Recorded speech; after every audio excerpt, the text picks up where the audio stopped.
Okay, we have one of the presenters that can't seem to get into this meeting, for whatever reason.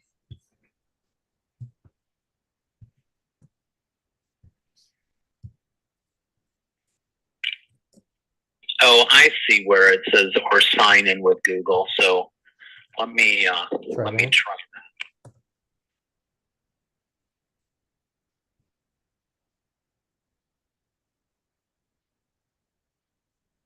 Okay, we'll give it one more shot there.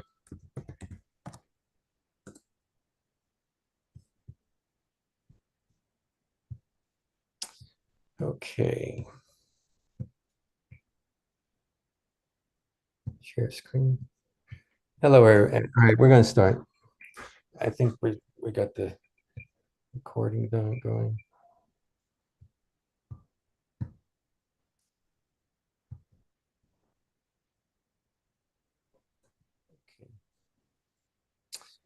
All right. Hello, folks. My name's John Mudd. I'm the chair of this homeless and housing meeting today. Welcome all. We appreciate you being here. I have Tom on the phone here. He can't seem to get into the meeting. He's going to be one of our presenters. Tom, I may just mute you from time to time. You got a little static there. That's fine. It's about 9:32. Make sure you put your affiliates in next to your name so everybody knows who you are, where you're from. Let me see. We have a few people on. Why don't we get right to the agenda? Okay, now I'm on. Oh, that's wonderful. All right. Yeah. We'll see you on. So I'm going to hang up. Okay, bye. All right. Whatever the problem was, we resolved it. Tom will be with us. That's great. I'm excited. So let's get right to the agenda. We have a full packed agenda, and can I get someone, Alex, you want to watch the chat and alert me when someone has a good question or wants to chime in? Or yes. Great. Thank you, Alex. I appreciate that. We have, okay. So today we're going to be talking about the MainChance Multi Service Center. They're threatened by the mayor's budget cuts. What else is new, right? And we're going to be talking with Tom and David Haloka. I hope I didn't butcher your name there. They're going to talk about the Chelsea zoning way back when and how it relates to today. And so those are two of our topics. So we're here, we're looking, let's make sure we're polite to everybody, no matter who they are, what kind of differences they have. We're here to kind of work together. And there's no policy meeting. We haven't really latched onto a policy. Council highlights, we started real quick. I'll go through this. The web should be done in a couple of weeks. We're fine tuning some things. The website, the new website I'm talking about. The farms, we've been working on the urban farm in the city, 53rd Street and between 8th and 9th. And the upstate farm, we started doing some tilling. I have no farm manager. I was doing it myself. I was up there this weekend and the weekend before. We've been interviewing people. I just haven't found anybody that's close enough. We don't offer housing, so a lot of people are looking for housing to help out with the farm. I need board members. I need committee members quickly, and people who want to put some energy into this council to help it grow. And then we have a block party organization meeting that we're started, and we have a press conference we're working on. We'll talk a little bit more about that a little bit later, maybe towards the end. Okay. Any special, Alex, you have any special introductions you want to speak to? No. Okay. Rob, anything on your end? No, not particular. I guess in response to your request for board members and committee members, I can honestly say I put my hands in a lot of stuff. I'm on 7 boards. So it'd be difficult for me to join your board, but you know, I always support the work that you want to do. You're not coming in clear, Rob. Oh, Missing part I of that. apologize. How about now? That's good. Okay, I'm sitting out behind my building, so just bear with me. I just figure I'd take advantage of the nice fresh air. I just said quickly, you know, I always support the work that you all do.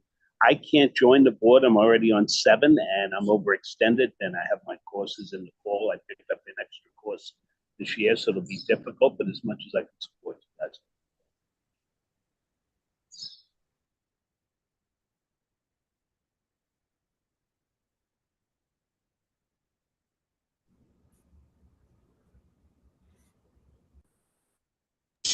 You are muted, John, if you're talking. John, you have to unmute yourself. Hi. Do we have Krista here today? Any quick updates from anyone? Andrew?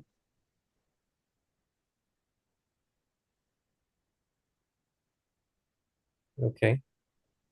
All right. So we're going to move on. I don't see Sue here. We were going to start with Sue. I'm here, John. Good morning. Okay, there you are. I'm sorry. Sue, we're gonna start with you. We're gonna spend a lot of time. We want to give you enough time, and we want to spend a lot of time with David too. So we're going to start with you. You have Sue. Why don't you introduce yourself? Tell everybody who you are, and then we'll go from there. Good morning, all. My name is Serena Antoine. I'm the Deputy Director at the MainChance's Drop-In Center. We're located at 32nd Street between Park. Sue, you went mute.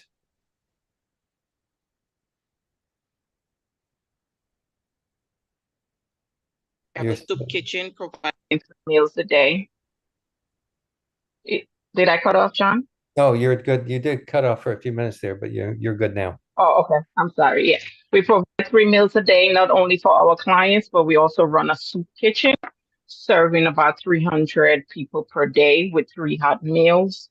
We have a monthly pantry that we service about 85 families within the area. And we sleep about 70 to 72 people at night in our chairs. We provide case management, help with housing. We have medical on staff 5 days a week for medical and psychiatric. We have groups. We give referrals, travel assistance, whatever the clients need, we provide it. The agency have been around for 35 years. We've been in our present location about 20 years. About a couple months ago, we got a phone call from DHS stating because of the budget cuts, they're going to close our particular location to save money. We've been going back and forth with them. We got the council members involved. We got the board president involved. You know, everybody been writing letters in support of MainChance. And then they sent a letter stating it wasn't because of budget cuts, but it was because of there's no cause. It was a no cause, whatever that means. But we're still fighting. We have had several news articles, several news stories, including Gothamist, including New York One, come out and, you know, do articles and stories on the impending closure. But we're still in the phase of fighting and sending support letters to the mayor and the commissioner of DSS. I know that must be really stressing for you, Sue, and especially all the hard work you guys put in. And I have a long-standing relationship with them. I bring them vegetables from our garden, and I send people there, and they take care of them right away. So late at night, you run into someone, and they need help, you know where to send them to. I've received nothing but great support from Sue, and I've been there. I've seen the facility, It's really remarkable, and they feed them regularly, breakfast, lunch, and dinner. They got something always to give to them. I know there's no way we're going to fill your shoes, Sue, not the work you do. And to take it away at a time like this is appalling. I Right. I have a letter I just dropped into the share that I'm working on. I probably need to run it through editing. If you have comments, want to sign on, please do so. I'd appreciate some support on that. Sue, did you read the letter? Yes, I did. It was great. Great, John. Thank you. Thank you for that. A little And the other slowly. problem, yeah, the other problem that we're having with the clients, they don't want to leave, even though we tell them, we might be closing and we're full every night. We're full every night, and the clients are like, where do I go? We don't want to go anywhere else. I mean, there are other drop-in centers. There's one on 14th Street, and I think there's one on 28th Street, but they don't want to go. They keep coming back every night. And, the question becomes, where do they go after the 30th? What do they do? I mean, we're trying to find places for them, but there's resistance on the client side of going anywhere else. Yeah, you mentioned to me about some you reached out to some legal help. What's going on with that? Can you hear me? You're frozen, Sue. Hello, I'm sorry, There you John. go. You cut off for a minute. Yeah. Okay. Yeah, I had asked you about legal. You had mentioned that you're reaching out to legal help support. What's going on with that? What's the One progress? of our one of our board members is actually an attorney, and he actually filed yesterday legal action against the city for stopping the contract before the end of it, which is we have another 3 years on our contract. So he just filed action against the city yesterday. Okay, so that's good because you do have a Mhm. 3-year extension. Mhm. Any questions, anybody? So outside the letter, um,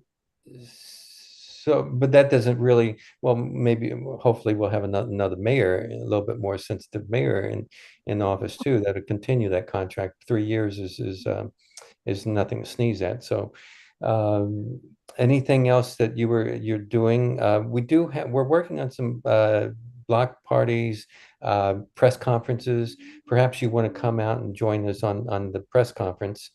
Um, Mhm. what else? What else are you working on? What else can we support you in? Well, just if anybody need any food, our food pantries next Wednesday. So if anybody knows anybody who needs, because we need to get rid of all this food that we have here. So we'll be having a big pantry on the 12th from 2 to 3:30. So everybody should come out and get some food, whoever needs it. Yeah. And we're just going to keep working the legal angle, and different reporters are still calling, so we're still doing newspaper and TV reports. So we'll see where that takes us. Is the person who's on staff, the legal expert, does he need support in any way? I'll have to ask him and see. I'll ask him if he needs help. I did reach out to a couple of papers and I sent them the letter, and they're willing to print that in the open letter too. Mhm, But I'd like to get some co-signatures on it. mhm. John, I see hands. Okay. Carol and Robert. And also a participant that you had listed on your agenda entered the room, Krista. Okay, good. Carol, go ahead. You're muted, Carol.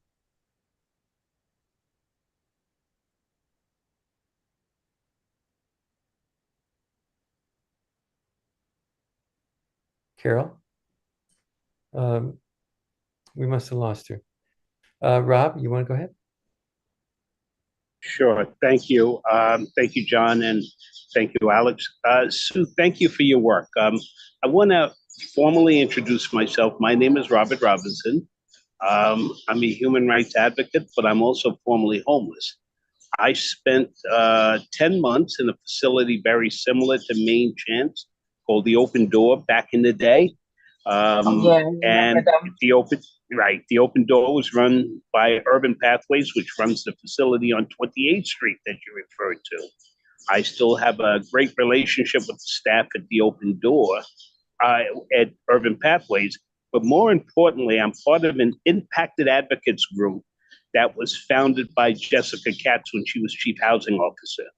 Twice a month, I sit at the table with the commissioner of the Department of Social Services, high-level DHS people, HPD people. So I'm in the room and at the table, and our voices are being heard. So I'm wondering if you and I could meet, maybe figure out a strategy. Also part of that meeting is Deputy Mayor Ann Williams-Eisen, the Deputy Mayor for Health and Human Services. So I'm wondering, is there a way that my voices and other impacted advocates can support you by bringing this conversation into City Hall, which, might catch them off guard, right? When we start asking questions about what's going on. So I would love to meet with you and try to figure out a strategy. I'm going to put my contact information in the chat, and maybe we could have, we could figure out a way that I can support, or the group of impacted advocates can support the work that you do. I know of MainChance for a long time. They've been valuable in the community, and it's much needed. And, I think we need to figure this all out. So I'm willing to support in any way. No problem. Thank you. Thanks, Rob. I wonder, Rob, we're having a meeting with Nichelle to strategize. I wonder if I know it's a strategy for a meeting we're having with the officials. I wonder if we should bring Sue into that. Is that? Well, I don't know if we should bring Sue in yet, but I think we should broach the subject while we're talking to Nichelle. She would get it. Nichelle works with the U.S. Interagency Council on Homelessness, a federal agency which brings together 19 federal agencies to try to end homelessness. But she is the regional director here in the Northeast, and she's very interested in what is happening on the ground, particularly in New York City. So we will definitely broach that subject with her and figure out a little strategy, and maybe set up a call with her at a future date. Okay, sounds good. Anybody else? I'm back. Oh, hi, you're Carol, you're back. Go Yeah, ahead, Carol. technical stuff, who knows? I'm just wanted to say a word about, I'm chairing the Two Bridges Neighborhood Council. And, they have remarkable programs for young people, especially a reasonably new music program where, I don't know, the group, they're in Carnegie Hall and all over the place. So just what you can do they have very good leadership now, and I'm really pleased to be a part of it. Great. And for anybody who doesn't know Carol, she's written books and she's been an activist and advocate. And Carol, what's the name of your book? Oh, my book, Neighborhood Success Stories, is the first one. And the second one is a history of Section 8. So it's that one I self-published, couldn't. But I think the success stories are the Bronx buildings where we really where the Bronx was burning. And it's now a really thriving neighborhood with all kinds of great programs. So what you can do, and the people in this organization, John, that you've assembled, are doing a lot of such good work, and we got to continue and never give up is the motto. Thank you. Thank you, Carol.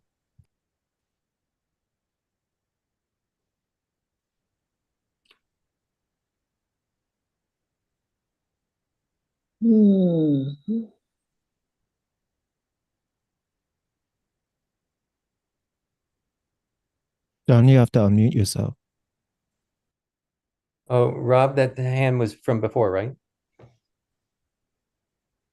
You're muted. Is that okay? Sue, right? Rob, Sue, thank you very much. Thank you. And make sure you get in touch with Rob if you have any trouble. Let me know. I And, will. Thank you. all right, and then feel free to reach out, and I'll let you know how it progresses with the letter and so forth. Okay. Okay, so we're moving on. I noticed Krista dropped in. Krista, are you still here? Yeah, Krista? Okay, we're going to move on with the agenda. We have two speakers here, Tom Lunk and David Haloka. I think we're starting with Tom, right? Tom? Yeah, am I correct? Yes. We're starting Yes. with you. You both are Starting with working as a me. team. I need to share my screen. So I see there's a more section at the bottom. And if I click on it, I see share screen. Let me see what this does. Actually, now that I think about it, if I share the screen, then I won't be able to read my notes. So bear with me a second. I'm going to go and get my notes on my iPad. I'll be right back, okay? Okay. All right. David, you want to set this up for us? Tom was actually involved in the creation of something called a 197A plan for Chelsea. And that is sort of a community-initiated planning mechanism that is available. The 197A plan, I think they began working on it way back in the 1980s. And it was sort of formalized in 1996 and ended up influencing Chelsea's zoning.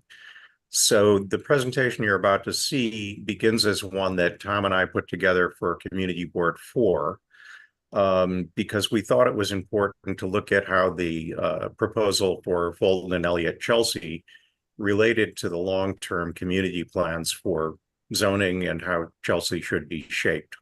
We wanted to see how it stacked up against that.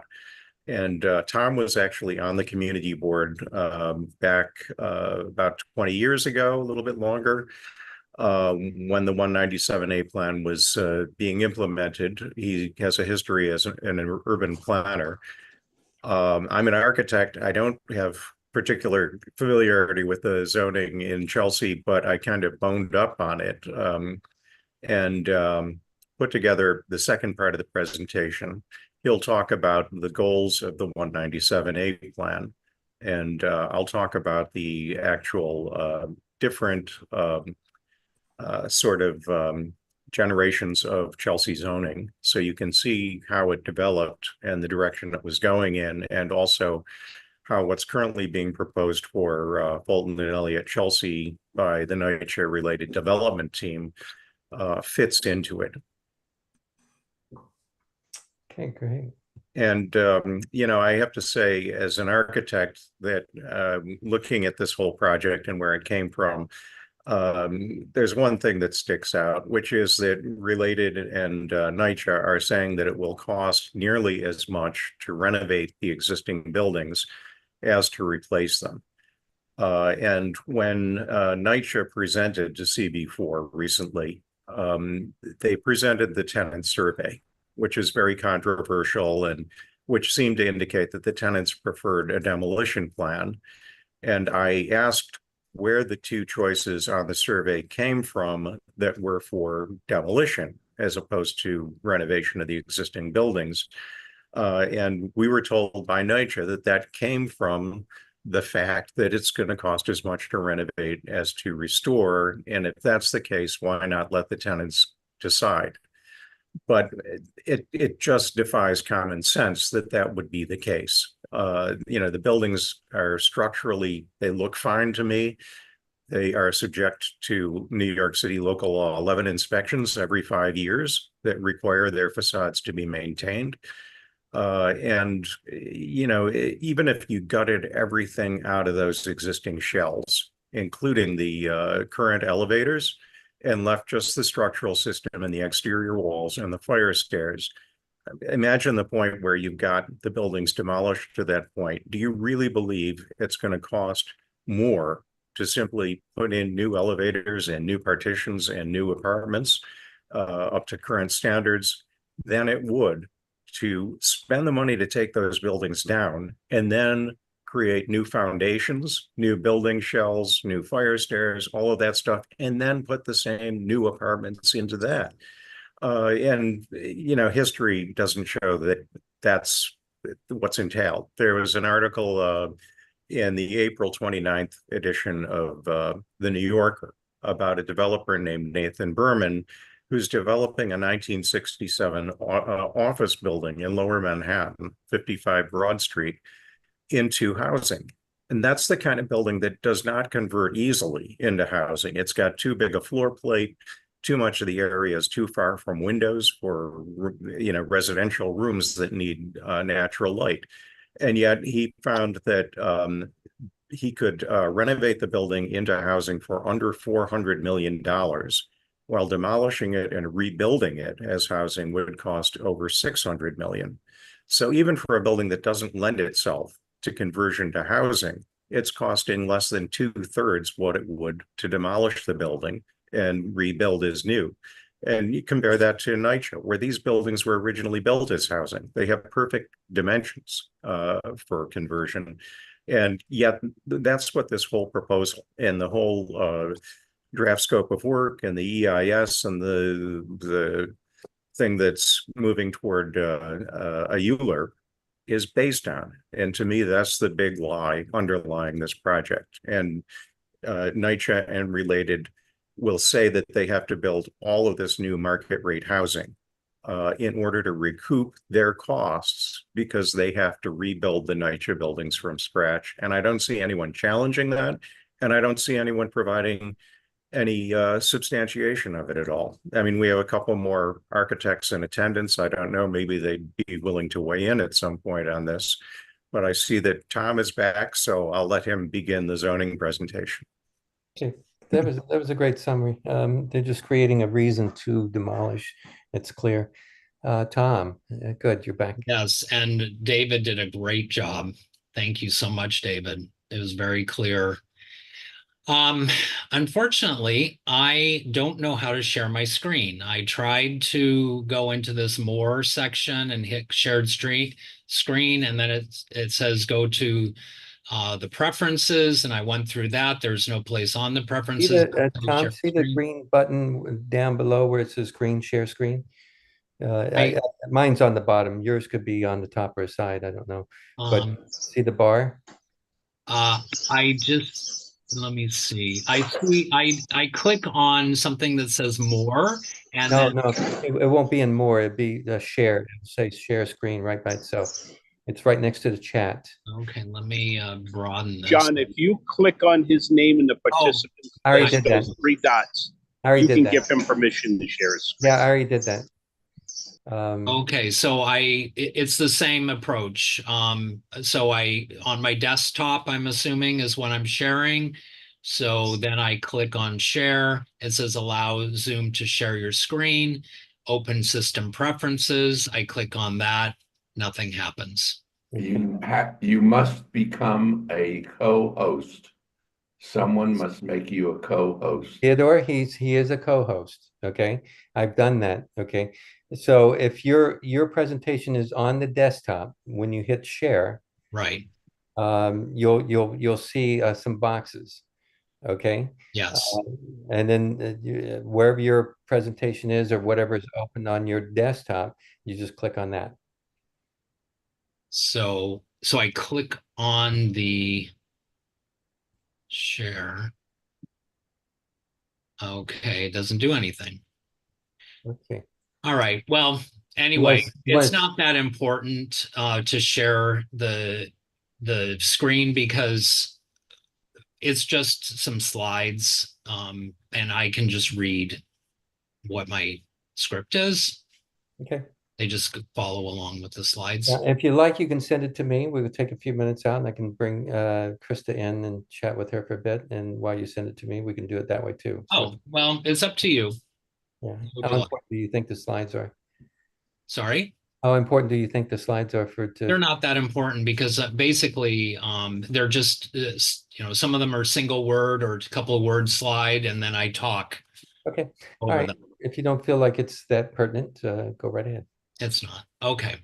Thank you. All right. Thank you for having me. My name is Tom Lunke. I'm a 32-year resident of Chelsea and an urban planner with over 40 years of practice in this field. I was a student at Columbia University in the urban planning program when the Chelsea 197A plan was being discussed and drafted by my professors in consultation with Manhattan Community Board 4. The New York City Charter has a section called 197A plans. Since New York City does not have a comprehensive master plan for the entire city, it allows political districts, such as community districts, to create district-wide master plans. These land use plans are carefully reviewed and modified by the city's Department of City Planning to make sure they meet the city's goals and objectives. The plans are also reviewed and voted on by community boards, borough presidents, and the city council. The Chelsea 197A plan was one of the first such plans adopted by the city of New York, and that was adopted in 1996. Zoning is a tool that a city uses to implement the goals and objectives outlined in master plans. After the 197A plan was adopted, I was appointed by the borough president to Manhattan Community Board 4 and worked closely with Ed Kirkland, who was on the board at the time, and he chaired the Chelsea Preservation and Planning Committee and the New York City Department of City Planning to turn the 197A plan into Chelsea's 1999 contextual rezoning, a first in New York City. While some of the goals of the 197A plan were not adopted in the 1999 rezoning, such as the preservation of manufacturing uses and the creation of new affordable housing in East Chelsea, which was between 6th and 7th Avenues south of 23rd, the 197A plan did create restrictions on how tall and dense residential and commercial buildings could be. The NYCHA campuses were not carefully studied in the 197A plan and therefore were given a non-contextual zoning in 1999. They would later be analyzed in the 2021 Chelsea NYCHA Working Group report. Okay, now I have a list of adopted community plans and rezonings. So the 1996 Chelsea 197A plan, the 1999 Chelsea 197C rezoning, the West Chelsea 197C rezoning in 2005, and the Chelsea NYCHA Working Group report in 2021. This list highlights decades of community engagement in the shaping of Chelsea's land use. The 197A plan and its 1999 and 2005 rezonings have led to the creation of nearly 10,000 new housing units with 20,000 new residents.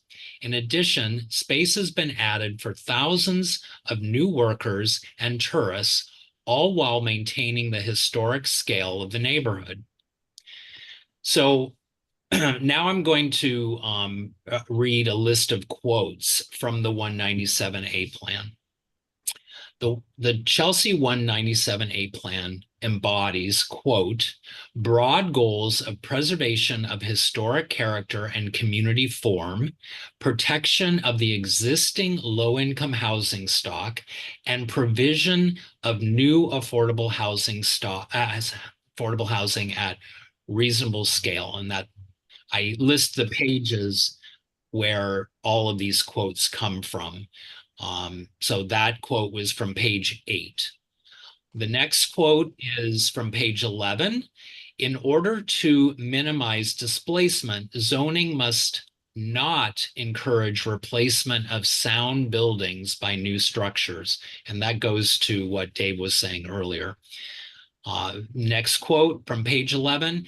Any community must change in order to live, but massive replacement of the existing building stock over a short period entails the destruction of community identity. The next quote is also from page 11. Besides individual hardship, displacement of persons with low income or social handicaps is likely to lead to homelessness. The next quote is from page 12.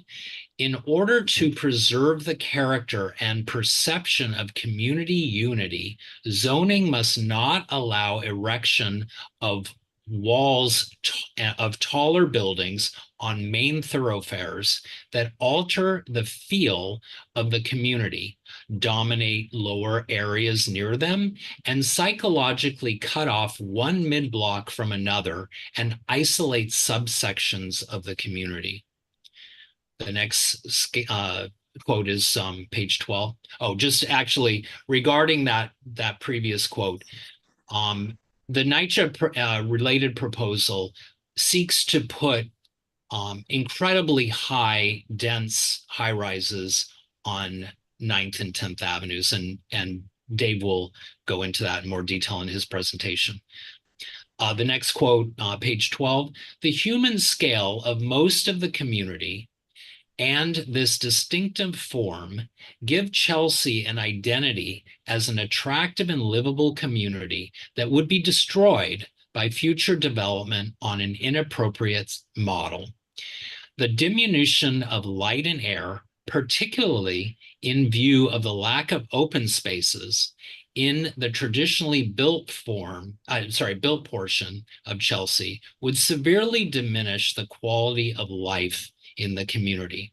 Now, there's not a lot of discussion in the NYCHA related presentations about the loss of publicly owned open space.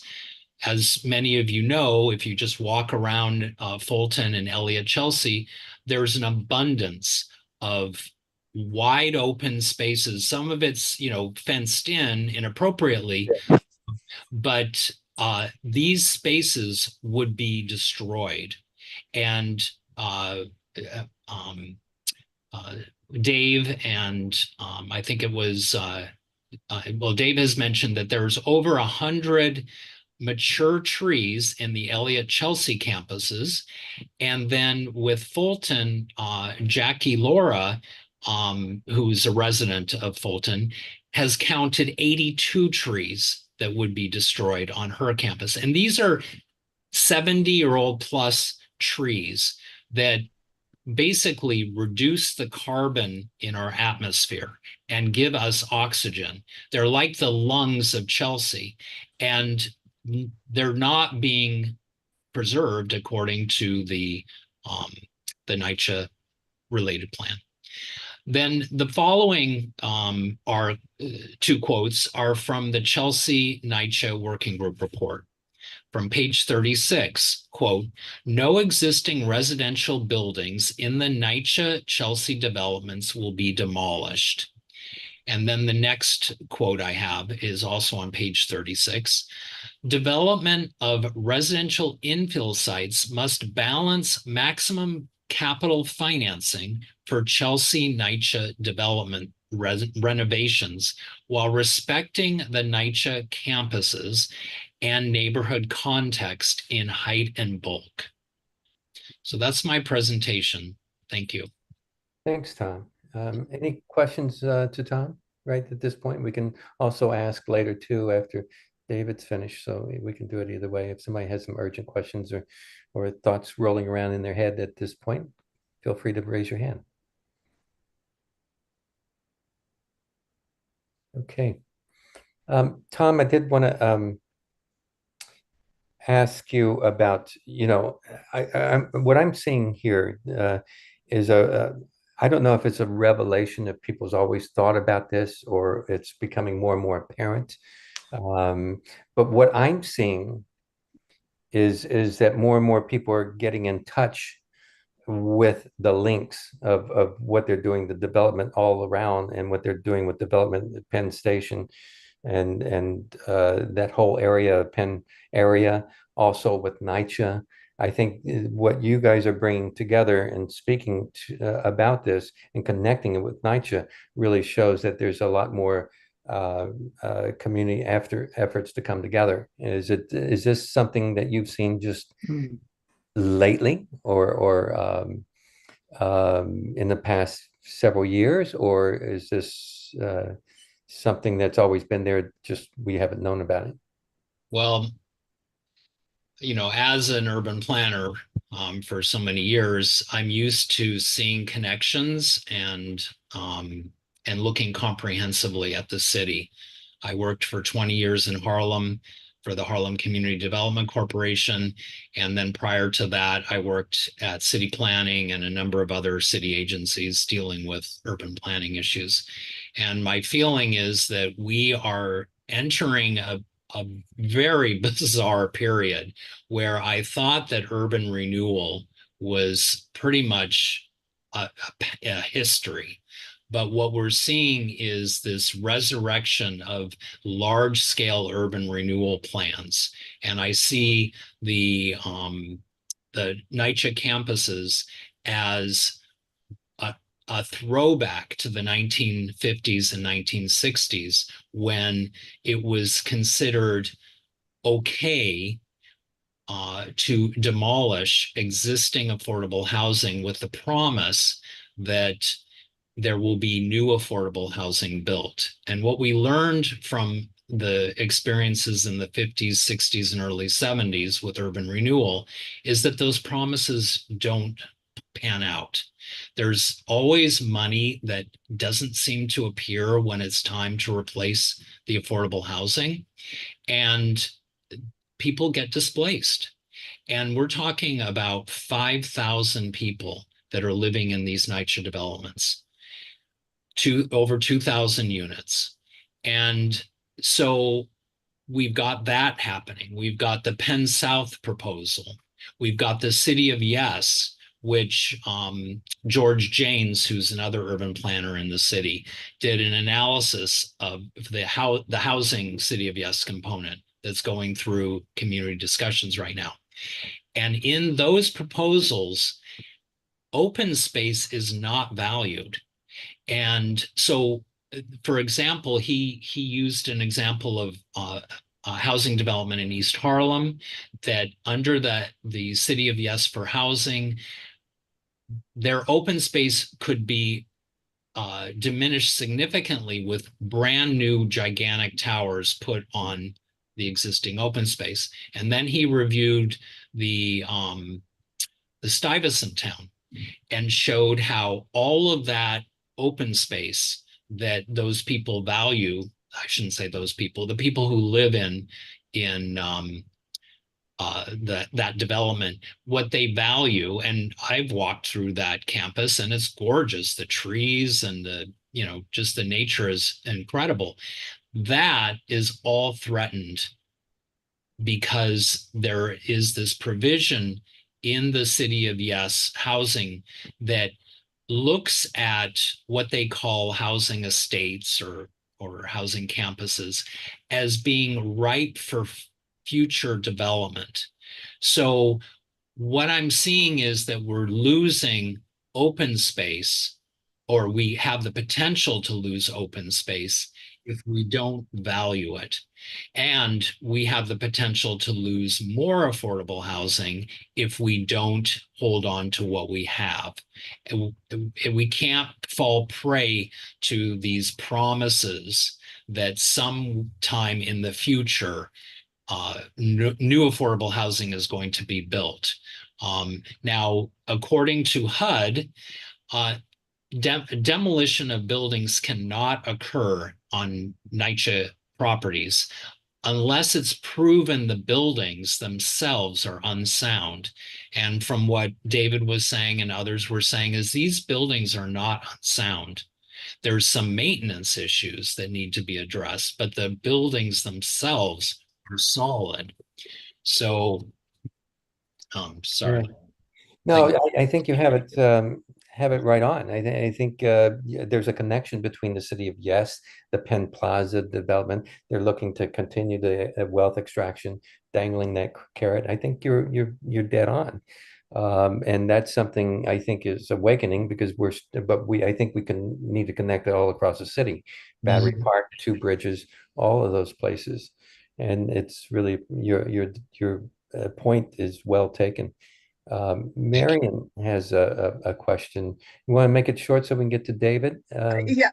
Yeah, I just wanted to add something. I've been to some of the hearings and heard tenants testify, and a number of them were very pleased with their apartments. They said they had no problems, and that surprised a lot of people. I don't know if they've measured statistics, but I think that's something to consider, that what is really needed and how much change is actually necessary. Yes, thank you for that. Yes, I didn't speak about the discussions we've been having with the NYCHA residents who have formed a coalition that want to stop the demolition. Because I don't like to speak on behalf of other people, but just to say that I've been educated by them, because when you see the presentation by NYCHA and Related, it makes it seem like the sky is falling and we must do something immediately or everyone's going to be crushed. And then when you listen to the ladies who have formed this coalition, they're saying the exact opposite. They're saying that their apartments themselves are nice and in good shape, and their friends' apartments are in nice and good shape. So where is this, mirage, coming from, that the buildings are in horrible shape and need to be demolished? Tom, I made the argument that, and I've looked at the history, that it's, of course, they've always kind of neglected to put enough in the budget to maintain it, just like any basic needs are done. So the deterioration happens over time. To me, this is purposeful. This is a purpose act. They think they can push people here and there, particularly when we don't have the loudest voices, when it comes to being in the room, when the developers and the politicians are getting together. And this is very purposeful, and their playbook is very clear. I think we've seen this in other areas. I don't think that's an outlandish statement. I do want to note, Rob's urban renewal is a euphemism for Negro removal. Yeah, that's been it's been documented. Mm-hmm. Yeah. Liberty Square is a prime example, a great movie, a documentary if you haven't seen it. But I think we should probably move on to David, unless there's some urgent questions. David, why don't you step in and pick up where Tom left off, or where your position begins. Okay. I'm just trying to I've hit share. Okay. 1 second here. And we've practiced this. Yep, it should work. Yeah, I think you're.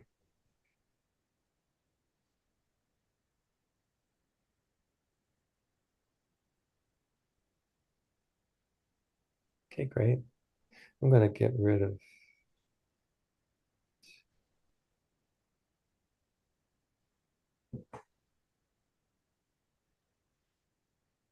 Okay, John, I don't know if you can clear the screen so that. Yes, you're good. Okay, right now I'm seeing the windows with people's faces in them on the right, Oh. But that might just be only my screen. I can see them too. Okay, let me fix that, because I thought I did that. Hide non-video participants. Okay. Okay. All right, go right ahead. Okay, can everyone see like the center of the screen clear of my presentation? I'm still seeing a row of tiles with people's faces on the right. I see your presentation pretty clear. There's just a couple of rectangular black boxes. Right, and I think we can each move those off the screen individually. Okay, this part of the presentation, we'll look at the way the 197A plan that Tom talked about influenced Chelsea zoning in the blocks around the NYCHA campuses and how current zoning relates to the proposed NYCHA alternatives. I'll start by reviewing the concept of floor area ratio, or FAR as it's known. The top row shows a hypothetical building lot with an FAR of 1. This means that a building can be constructed on it with a floor area equaling the lot area. The floor area ratio is the ratio of allowed building area to lot area, which in this case is 1:1. The built floor area can be distributed over multiple floors as long as it totals no more than the lot area. The bottom row shows a similar example for a lot with an FAR of 2. Zoning often requires open space or setbacks that squeeze floor area upward as additional stories. Developers can also choose to build taller, skinnier buildings for design or marketing purposes. Every zoning area has its own FAR, and all building lots within it share that FAR. Zoning areas cover city blocks or parts of blocks. Before looking at surrounding blocks, we'll look at the NYCHA campuses to see how their actual built area relates to their FAR. This image shows the Fulton Houses buildings in gray and their building lots in green. According to Zola, the city's zoning and land use map, the Fulton Houses buildings together have a gross square footage of 850,030 square feet and a total lot area of 261,943 square feet. Their combined square footage is 3¼ times their combined lot area. If their floor area was distributed over the entire campus's lot area, it would be more than 3 stories tall. That's a little over half of what zoning allows with its current FAR of 6.02 over most of the site and 7.5 over the western part of it. I performed a similar exercise for the Elliott Chelsea houses. This diagram shows the built floor area of Fulton Houses and Elliott Chelsea in dark gray. The lighter gray immediately above that shows how much more area can be added under the current FARs. Fulton Houses is built to about 50% of the allowed FAR, and Elliott Chelsea to about 80% of the allowed FAR. The lightest gray zone at the top shows how much more floor area would be allowed under the NYCHA redevelopment project's rezoning alternative. The NYCHA rezoning would increase the FARs by nearly 1.5 times, allowing 2¾ times the current floor area of Fulton Houses and 1¾ times the current floor area of Elliott Chelsea. We'll now look at the surrounding blocks. This is a schematic map of the area in which north is down. Fulton and Elliott Chelsea are shown in gray. Parks are shown in green. Areas in yellow are New York City landmarks or historic districts. The yellow area at the top is the Gansevoort Market Historic District. The area hatched in diagonal lines next to it, which includes Chelsea Market, is within the larger Gansevoort Market Historic District established by the state and national registers of historic places. The yellow area in the center is the Chelsea Historic District. The diagonally hatched area next to it is a potential district extension. This area contains over 100 historic buildings, about half of which are Greek Revival row houses, Chelsea's signature historic building type, including ones with commercial first floors directly across 9th Avenue from Fulton Houses.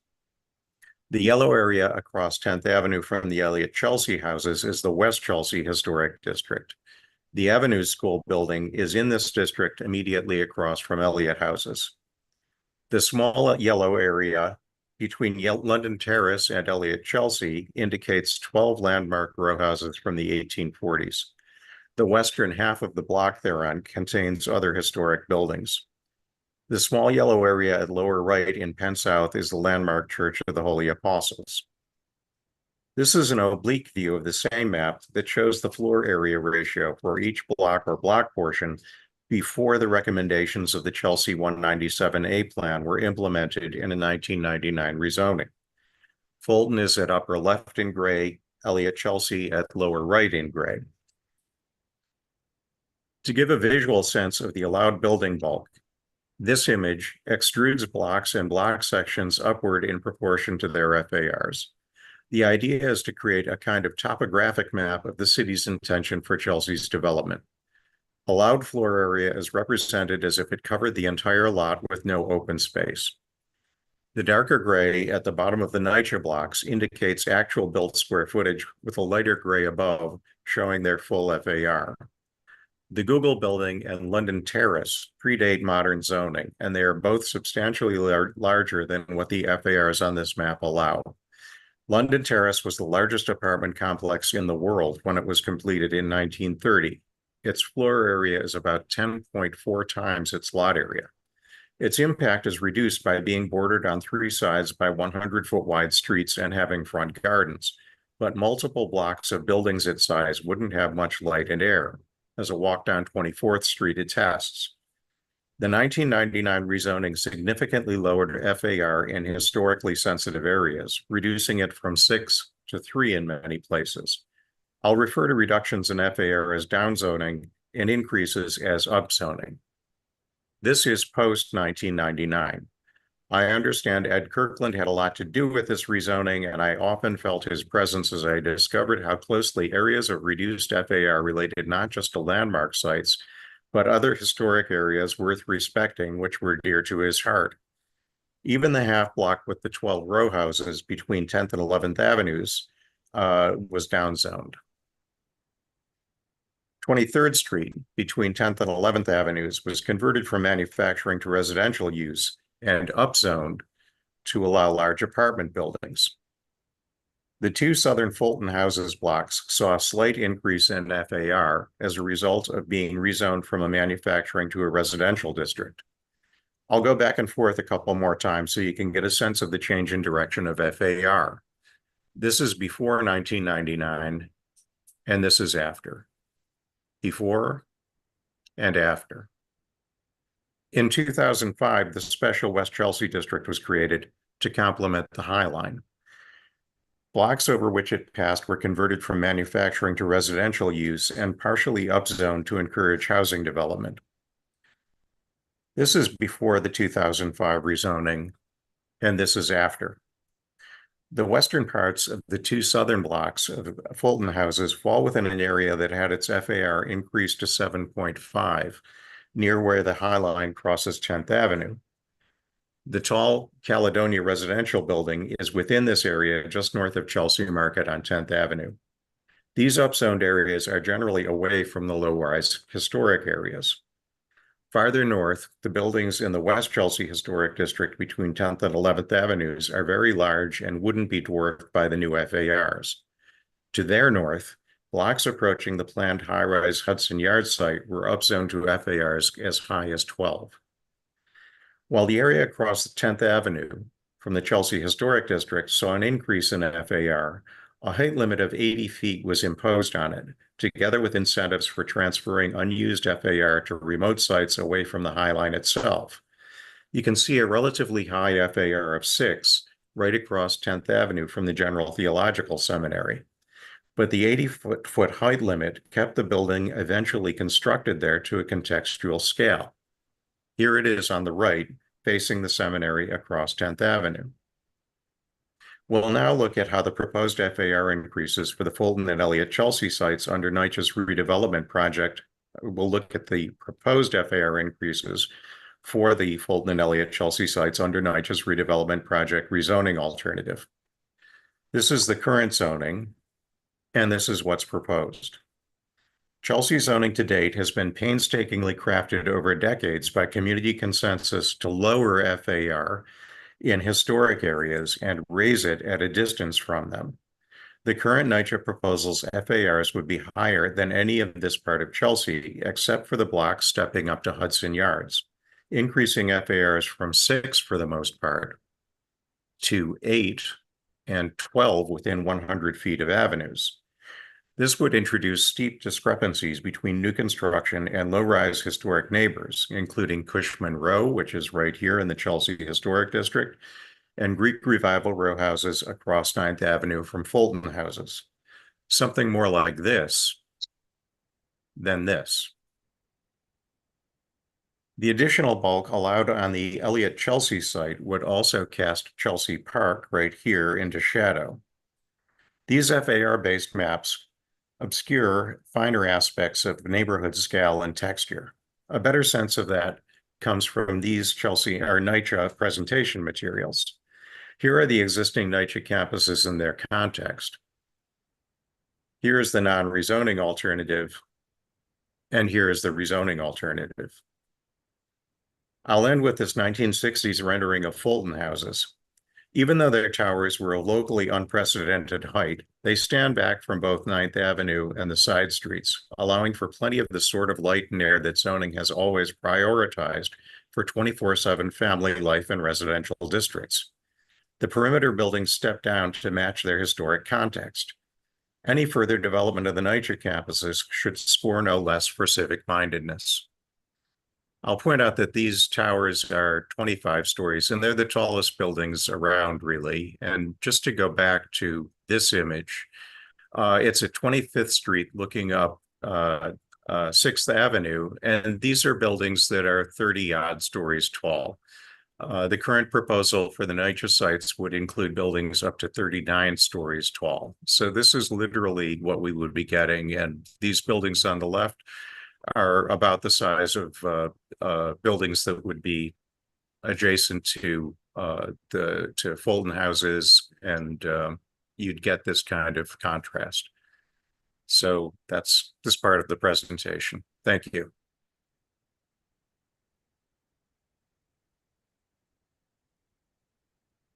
John, you're muted. Okay, thank you, David. That was excellent. You're always meticulous. I love what you do. Any questions for David?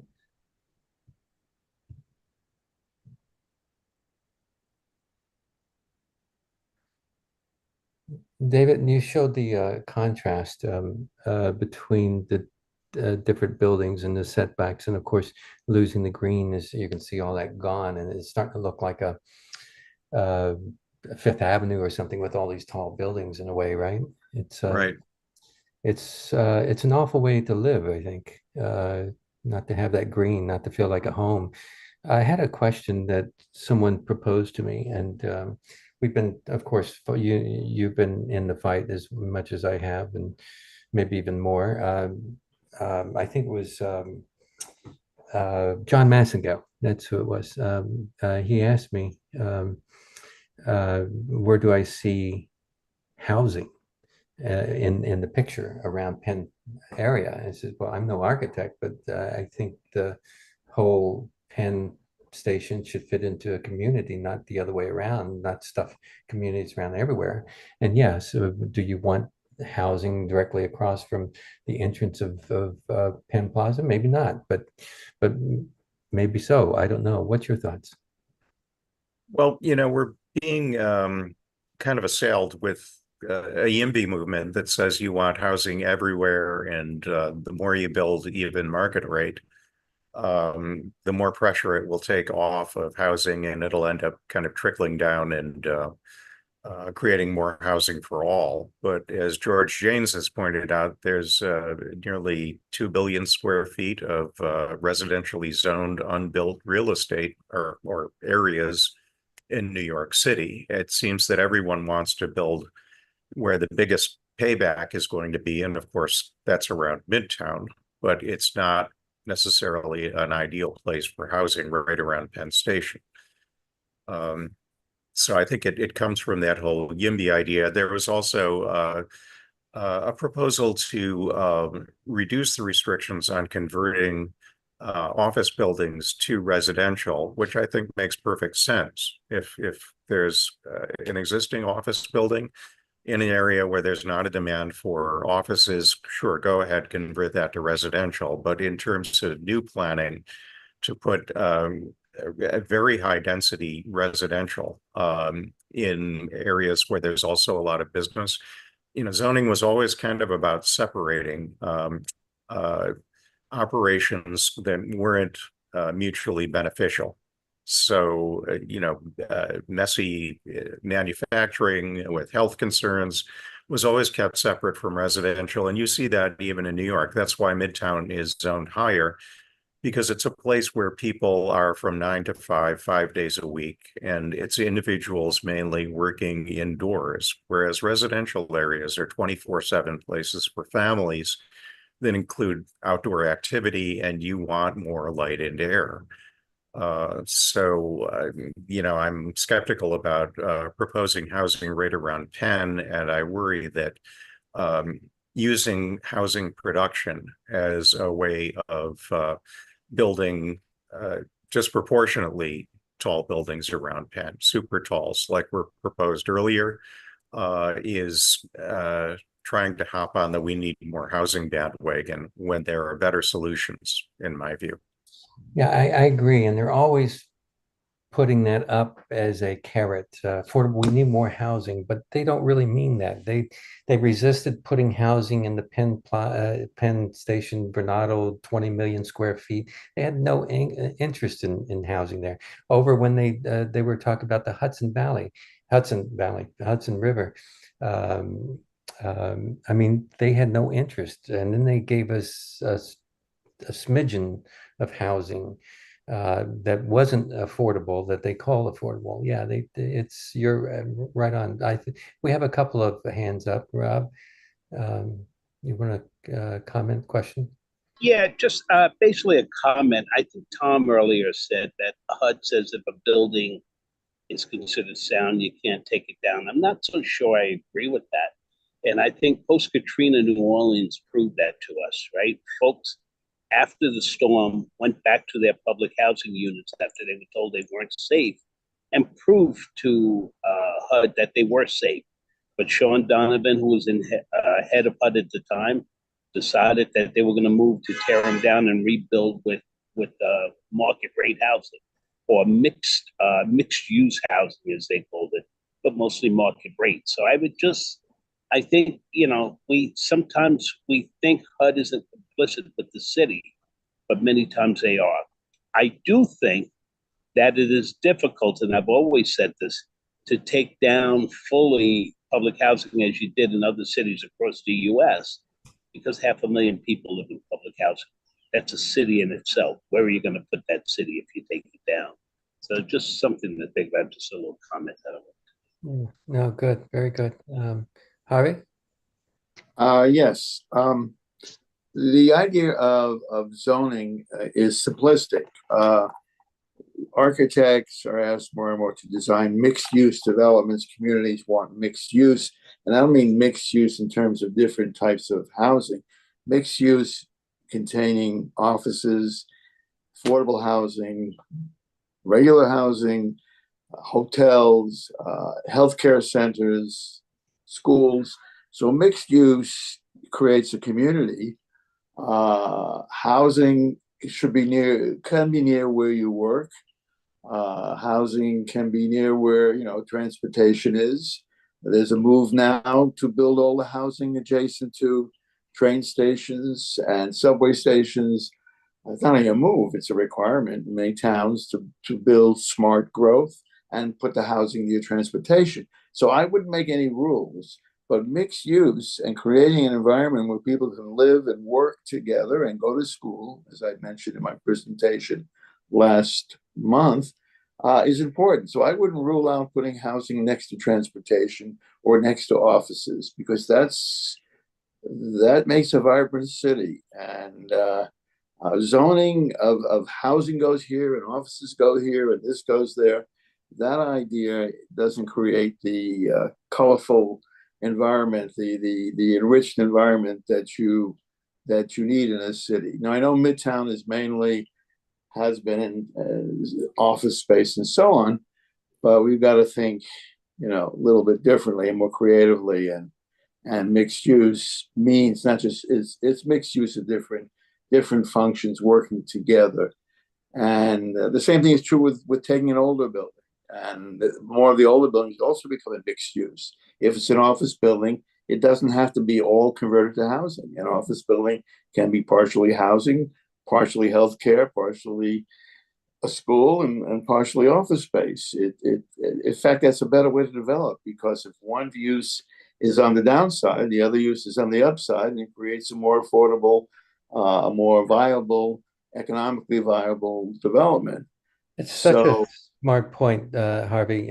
What you're more balanced. I've always suggested balance because you saw during the pandemic, during floods or catastrophes, or the pandemic, where tourists left, some of the restaurants relied on tourists, died. And if you had more community, more balance a little bit, and I think that's a wonderful point. By the way, folks from NYCHA, I know Jackie, I saw Jackie here somewhere. I think Renee said she was going to join. You've seen this presentation. I'm sure you have some new questions that you can open up and talk about. We have a couple more hands. David, did you want to comment on any of that? Well, I worked for nearly 25 years for different city agencies, including the Department of Education, School Construction Authorities, City University of New York, and New York Public Library. And, during that time, I probably made hundreds of visits to primary schools, high schools, college buildings, university buildings, and branch libraries. And on almost all of those site visits, I was able to get to them by subway. And in most of the cases, they were surrounded by very underdeveloped, low-rise areas. By definition, those places had public transportation. I got there by subway, and they had the kind of institutional buildings that support community, schools and libraries. And, I'm always struck by how big New York is and how much area it has that would be open to new development. I think the problem is that developers don't get the biggest return there. They get the biggest return in central areas like Midtown. And they're going to build there, I think, because that's where the dollars are. And I really hate to see something like City of Yes, which is asking us to give up contextual zoning, like what I just talked about. You're going to be able to build 20% larger than what zoning currently allows, as long as that 20% is affordable. While we're surrounded by all of this area that could become those vibrant areas that Harvey is talking about, I had to pay a visit to medical facility on Jackson Avenue in Long Island City. I used to work in that neighborhood, and it was dead. It was like a ghost town. And when I went back, it was like, where did this city come from? Suddenly, there were all of these new apartment buildings. There were shiny new office buildings. The facility I visited looked nicer than anything you'd find in Manhattan. There was beautiful cafes and restaurants, a wonderful bookstore that I spent an hour and a half in. And I was thinking to myself, I could live here. And it was nothing not that long ago. How much of the rest of New York has that potential and could be developed instead of piling ever more on top of the Upper West Side, the Upper East Side, Chelsea, and Midtown? Sort of relates to the through running too. If you jam it all up into the center to extract that wealth and not spread it around, then the other places remain the way they are. There's no growth. There's no assimilation and then we have to be careful of watchdogs on how they bring it all together and how they make sure that our elderly are taken care of or low income. I mean, this is, and what they describe as affordable. I mean, that just infuriates me sometimes. I think you're right on. It just shows more of an integration and spreading of the the improvements, I think. Cool. And where did you say this specific place was that you saw and you Jackson Avenue in Long Island City. Long Island City? Yeah, I haven't been over there in that way. Okay, we have a few more. Let me get to a new hand. Tom, I'll get back to you and Miriam. But Renee is has her hand raised, and she's part of Elliott, Chelsea, and Fulton fight, and she's seen this, and I'm sure she's going to open up some insights for us. Renee? Well, everyone keeps talking about a mixed-use community. That's what this is. Our homes are on the same block. It was one time a printing building across the street from another manufacturing building. We were dotted with gas stations. We have a community health center, which is now Center Community Health. We have all this stuff. Every other block is the train station. We're filled with supermarkets. We are a mixed community. So we have all this stuff, along with the art galleries. We're within walking distances of libraries, museums, the High Line. We got it. We've got it all. So this mixed community everyone's talking about already exists. The mixed income already exists. When someone asks you about where's the housing around the Penn Plaza area, it already exists. It's just not the housing you want. It's not the extraction of wealth that you can use. You want more. That's the answer to the question. It exists. You have hundreds of vacant lots in this city. Build there. Yeah. You go to NYCHA campuses because you don't have to pay, and you give the false narrative that that infill is going to help support the campus. It doesn't. They've told us that at Elliott, Chelsea, and Fulton. We're now under a proposed demolition. False narrative. We're trying to figure out how these new buildings are supposed to support the campus. Another false narrative. It's not. It's not about us. We need to get that into our heads. This is not about the tenants or the residents. It's about everyone else. So when we talk about mixed income, mixed communities, they're already in existence. It's just the actual truth is people want to extract more wealth. They're already doing this in the Bronx. I worked there.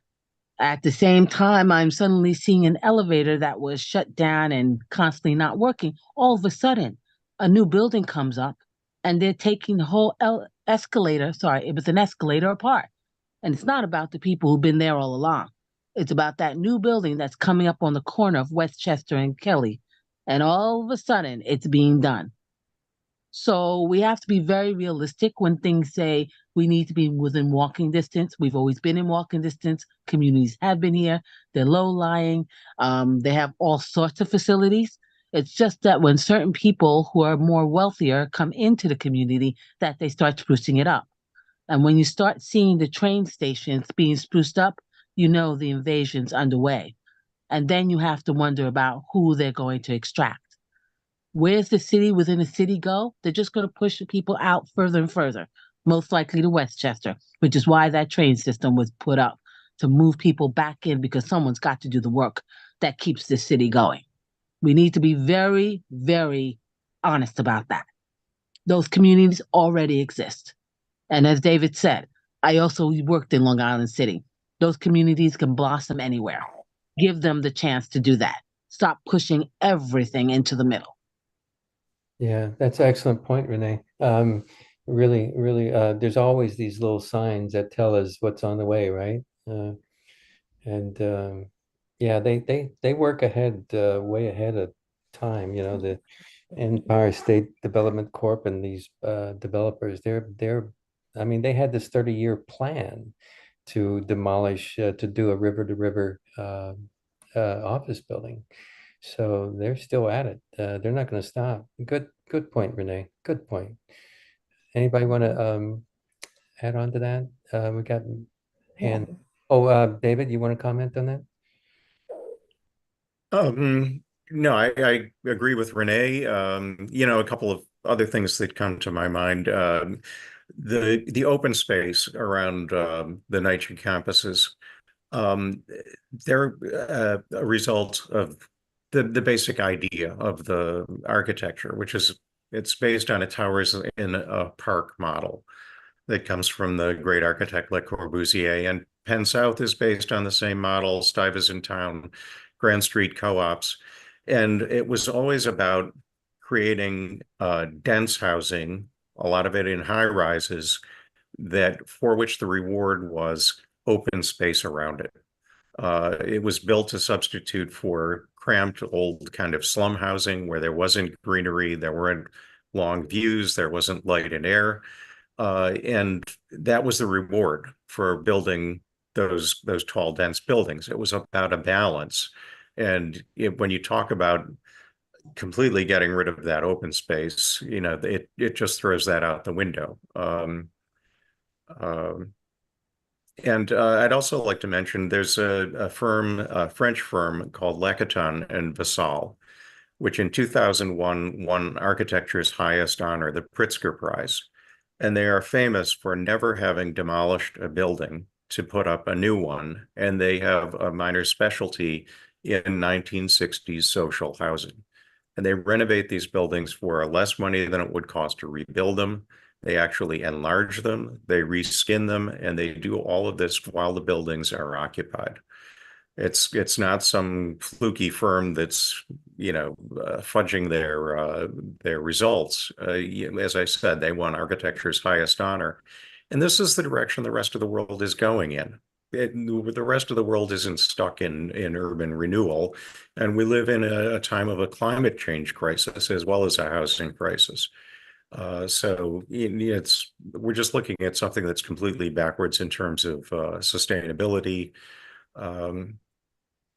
That's all I have to add. No, that's great point. I think we'll go to Miriam and Harvey. I think Tom had his hand up too. I think Carol maybe, yeah, Carol's waving her hand. Okay. Miriam, go ahead. This is just a quick comment. Some of you may know who I am. I'm the elevator lady who's been advocating for making more accessibility in Chelsea, 6th Avenue and 23rd. I go to the transportation CB4 meetings. I had not gone to the land use, and I was wondering what happened when they were building on 8th Avenue. And with zoning for accessibility, there was an opportunity to make the subway there on 23rd and 8th accessible with giving perks to the developers. Was that ever raised at the land use committee meetings while that was all happening? Because it's too late now, it's all built. But that was a possible opportunity to increase accessibility in Chelsea. The developers are allowed certain perks if there's if there's a subway already in place and they make it accessible by adding an elevator. We could have had much more accessibility in Chelsea. Yeah, Miriam, it's a good question. I'll let David or somebody answer that. But we don't need developers involved, give them incentives to build for the public. I mean, that's a false narrative there. Where they try to tell us that they do. We'll have our government telling us the same, and that was proven false over the Penn Plaza area. We don't have to have. We should be hiring them. We should not be doing deals with them. That's what I'll say. David and Tom, you have any answers, comments on that? Well, it wouldn't have come before CB4 unless it required like a zoning change or had to do with landmark location. But that doesn't mean that you couldn't address CB4 and ask them to approach, I don't know if it would be the Department of Transportation or city planning, about establishing a policy of requiring that of new developments over the subway. I spoke to Eric Botcher. He says it's too late for that site. I asked him. Oh, and I didn't know it while it was happening. I was one of the people who testified for zoning for accessibility at the hearings very strongly to increase accessibility throughout the city. And we have subways on 23rd, on 8th and 7th that could certainly use elevators and make Chelsea more accessible. And I thought it was a lost opportunity when I realized that had not been addressed. I was told by somebody who went to the land use meetings that it was never brought up. Miriam, were you talking about, sounds like to me, I thought you were talking about having them fix up some of the other subway system, but I think David made a point, if they're building on top or near, that it should be incorporated. I do agree with that. Were you saying the same thing? I'm saying that I think it's something that is sometimes addressed to a developer who was building like they on 8th Avenue and 23rd, when there's already a subway in place, to give them more perks, wider lobby with small businesses, maybe another floor. That was part of zoning for accessibility, and to offer that to them if they would use the existing subway and make an elevator and make it accessible. And I don't think that ever happened. Was there building, is the building is there on that walk along 8th Avenue? It's Apple Bank is ready to open any minute now. Yes, it's all built. New construction. Okay, I got it. You know, it sounds like maybe there could be a zoning text amendment that would reward developers of new buildings for providing elevators to subways when they're above the subway. I can speak. There is. There are perks awarded if they agree to it, and such as able to add more wider lobby, more businesses in the lobby, and I think add another floor. Those were some of the perks that were discussed. But I don't think it was ever raised, as far as I know. I didn't go to land use meetings because I didn't know all this was happening. I do go to the CB4 transportation meetings, and you may have heard me and at a community, Chelsea Reform Democratic community, where I've testified for accessibility on 23rd and 6th, because I thought that had the best chance of getting an elevator, because Sellis Manor, a facility for people with disabilities, is right there. And I thought the chances were strongest there. But 8th Avenue might, with all that building, that was a lost opportunity. I don't know what happened. I wasn't involved with that. If I had known, I would have spoken up. That's all I can say. I got you. I understand, Mary. Tom has a comment over that. Go ahead, Tom. So the zoning resolution does have areas that are mapped for subway improvements, and they do give developers extra floor area if they put a stair or an elevator, for example, in their private lot. The issue with Chelsea, especially that corner that Ms. Fisher is talking about, is in a contextual zone. And I don't believe that there are any contextual zones in the city that allow for this type of development of subway enhancements on private property, because the height and density limits are very strict in contextual zones. And so there's no room to give a developer bonuses above and beyond what the zoning allows. The same thing happened at 16th Street when I think it was a 7-story building was built on the corner of 16th and 8th. That could have been a great place to push that stairway into what is now the Chase Bank, but there's no incentive for the developer to do that. So the stairs remained on the narrow sidewalks. Yeah. Okay. Good. Carol, did you had a comment? Well, just thinking about how lucky I was. Oh, I don't know, my picture disappeared, but to have been involved in I wrote a book called Neighborhood Success Stories, And the buildings that I refer to, the biggest development is in the Bronx, where we had 30% formerly homeless, 40% low income, and 20% market, 10% unregulated. And we had, I thought nobody would apply.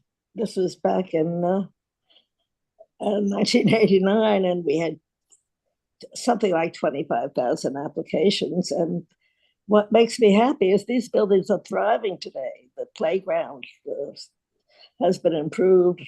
Children are playing. There's commercial going on, and just the people around this group, I hope they're involved in co-ventures or adding their viewpoints, and you can have some good, successful development. We sure need it.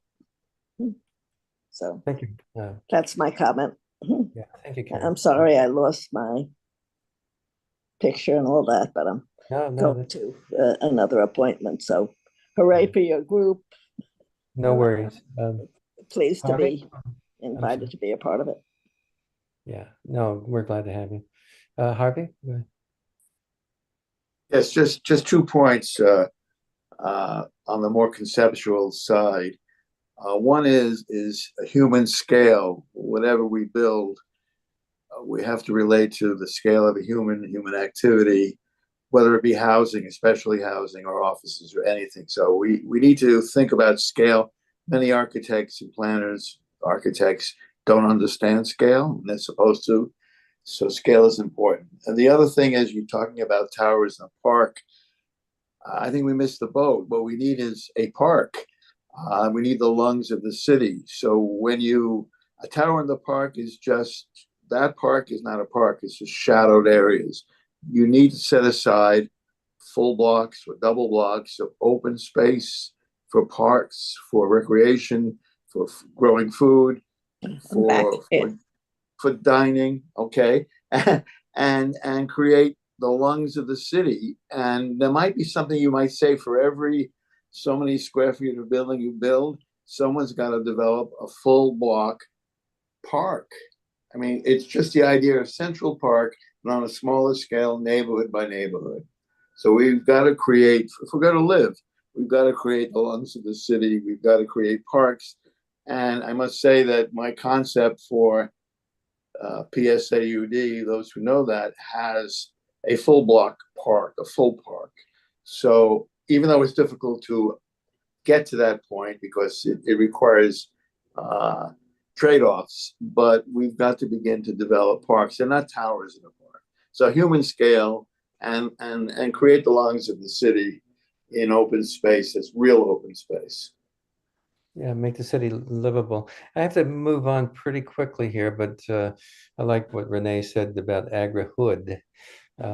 Yes, we need more of that. And then, and I think the focus should be on ending homelessness. I don't see how we spend all this money and that sort of thing, that we can't end this, and we can end it. That's the problem. But they want to restrict the land use, and that's where the money is. So anyway, if there's, did I miss anybody quickly? Jackie, any comments? You live over there. You've watched this presentation. Anything? Because I have to get to Krista.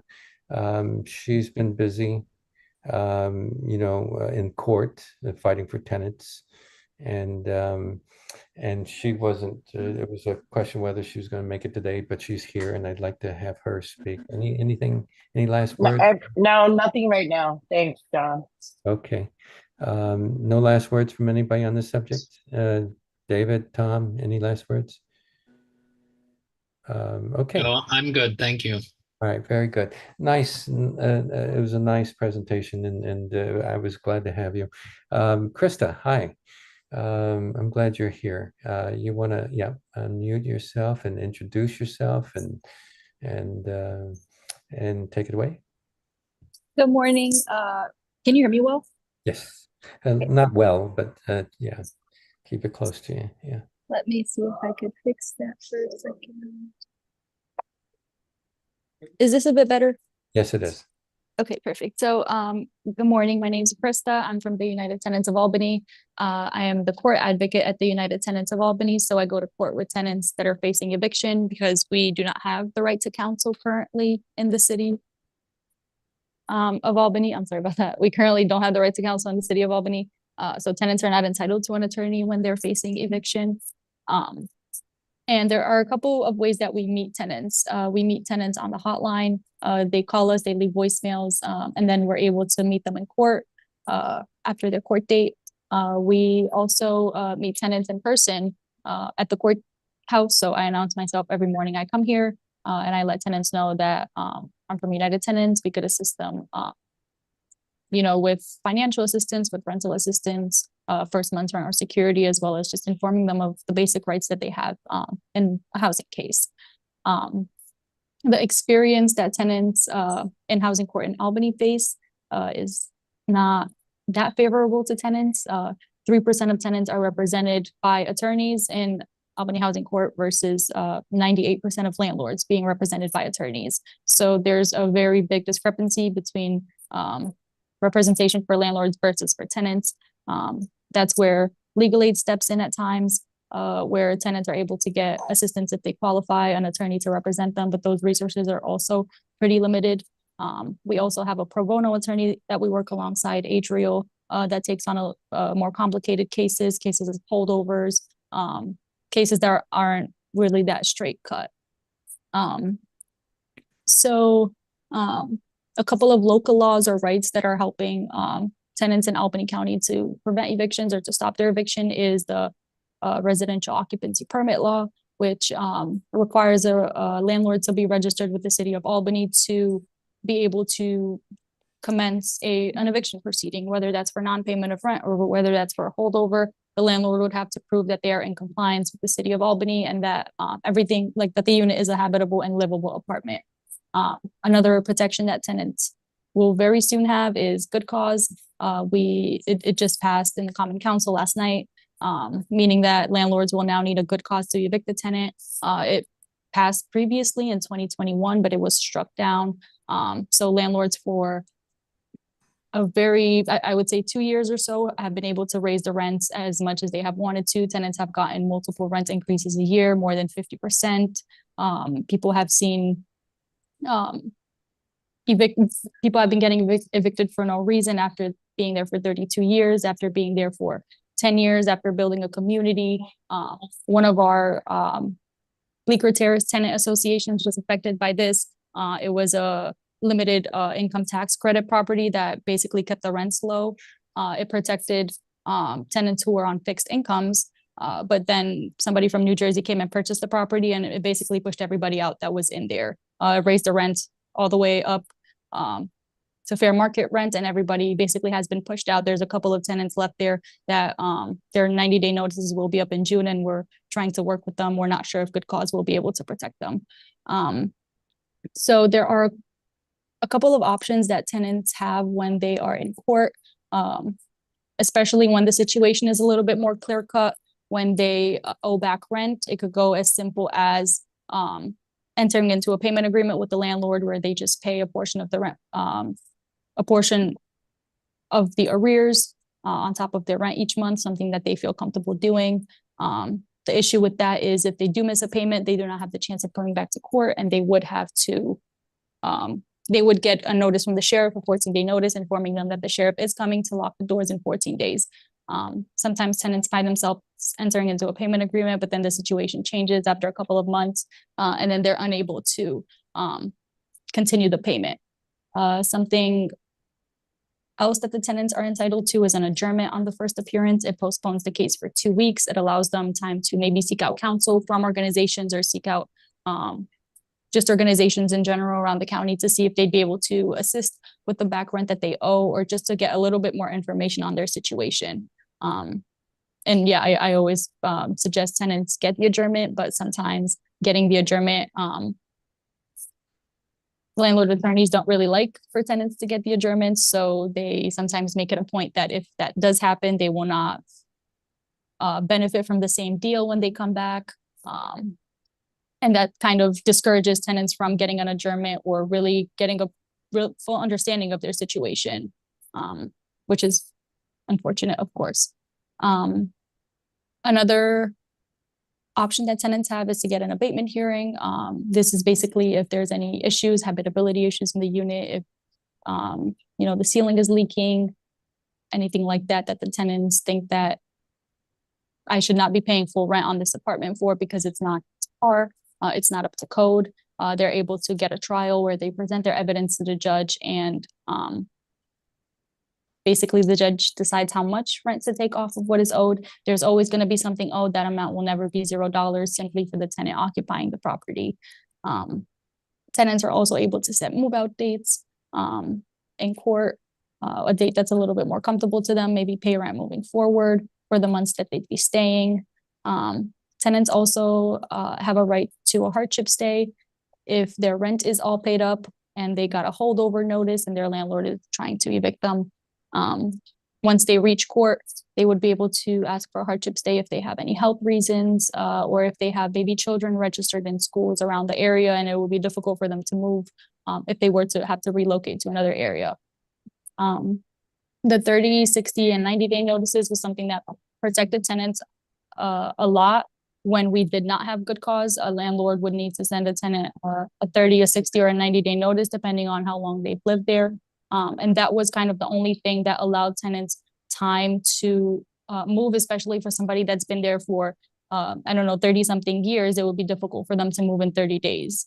And I'm sure, as I'm sure it will be for everybody in general. Yeah, are there any questions? I didn't want to take up too much of your time. I know we're already past. Yeah, no, it's great to have that rundown. So I kind of talked about our romps up to Albany and our fight as a bloodbath that we lost a lot. It lost some of our old protections, also didn't gain what we wanted, and sounds like there is some success here. Yes. Yeah. So it's in one sense, yeah, that we gain what we were asking for, but here there's a lot of tenants that didn't have this. It's kind of amazing as you went through the role that these people were left without protections, these simple protections. Not to say it's going to save them or anything, but I mean it helps. Yes. That's pretty much it. Any questions from anybody? What would you say the next steps are? By the way, Chris is part of a Right to Counsel group and lots of coalitions. Katie told me there was 80 coalitions there, and I know we come together with a good 30, give or take, maybe more, from various coalitions. It's quite satisfying to come together. What's your opinion on this pursuit of legislation help from these? What's your opinion there? Your overview? Is that for me? Yeah. Would you be able to rephrase your question? I'm not. Sure. We're going out there seeking support and co-signers on bills and so forth, and we get some co-signers, we get some people who are sponsoring it. Can they be doing more? Can they? What are we missing? What do you besides maybe a critical mass to push them forward? What else are we missing? I am not sure that I would be able to speak towards that, because that's kind of that's the work that we do, even when I engage in like more towards policy work, I guess, or when we have rallies. That's kind of our approach to showing up in mass. Also sending postcards with a specific message. For example, when we wanted to demand the rent control study to be done for ETPA, the Emergency Tenant Protection Act, to be passed. We sent out newsletters, and we keep sending them postcards to Governor Kathy Hochul with the rent is too damn high. And we're just sending a bunch of them hundreds of postcards, having them signed by each tenant with their address, their name. And we've had meetings with them, and they've mentioned the postcards, so we see that it's like making an impact. We've also brought the postcards to people that work for them. So I think that would also be a good way of kind of getting the message out there, or getting them more on board with the information. So you guys, I'll talk to you a little bit more about it, but I mentioned it in our previous meetings about a press conference and a block party, and bringing out a lot of various coalitions together to speak about these issues. We'd love to have you involved. I know you guys are in there for a long haul, and you've been fighting. And anybody else with questions?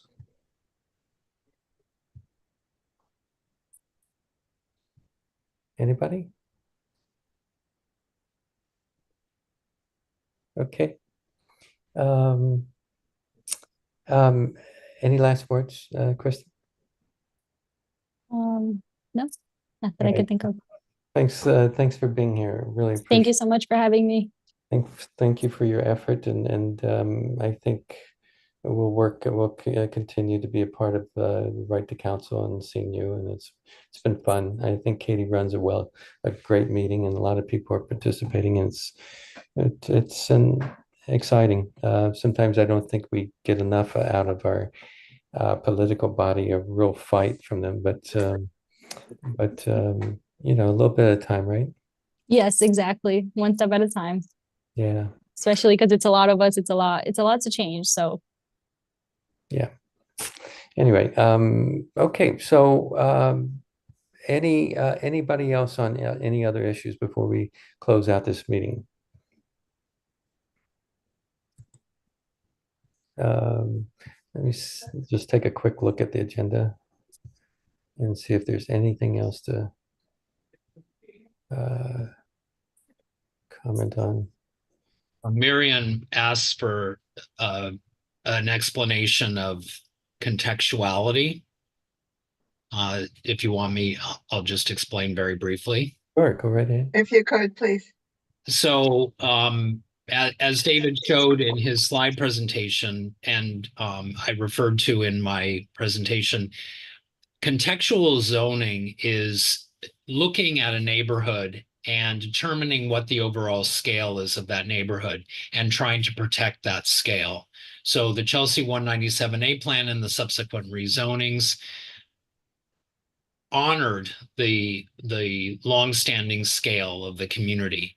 And so it created zoning that matched that scale. It gave a little bit of flexibility in certain parts of the district to build maybe 1 or 2 floors above, you know, townhouses and what have you. But it essentially shrink wrapped the size and scale of buildings to a low rise or mid-rise envelope. And non-contextual zoning, which is what the NYCHA campuses are zoned, allow for a lot of flexibility in how building forms are shaped on their lots. And as David mentioned, Le Corbusier was a proponent of taking, instead of having row houses, taking, or, you know, lines of apartment buildings, taking that building bulk and shaping it into towers so that you have most of the ground plane where people, you know, walk and congregate, open for recreational uses, etc. And so does that explain it for you, Ms. Fisher? Yeah, I'm not quite sure how that applies to my specific, you know, question about the 8th Avenue. Okay. I can just briefly touch on that. So the 8th Avenue and, for example, the 23rd and 8th Avenue building that has just been topped out, it is almost done. That is in a contextual zone, so that building cannot go higher than a certain level. There is no bonus provision to allow for that building to go higher because the community wished for that building to be at the height that it is now. So there's no incentive for a developer to give up their retail space to put in an elevator. Does that make sense? So then the elevator has to go on the street or the sidewalk.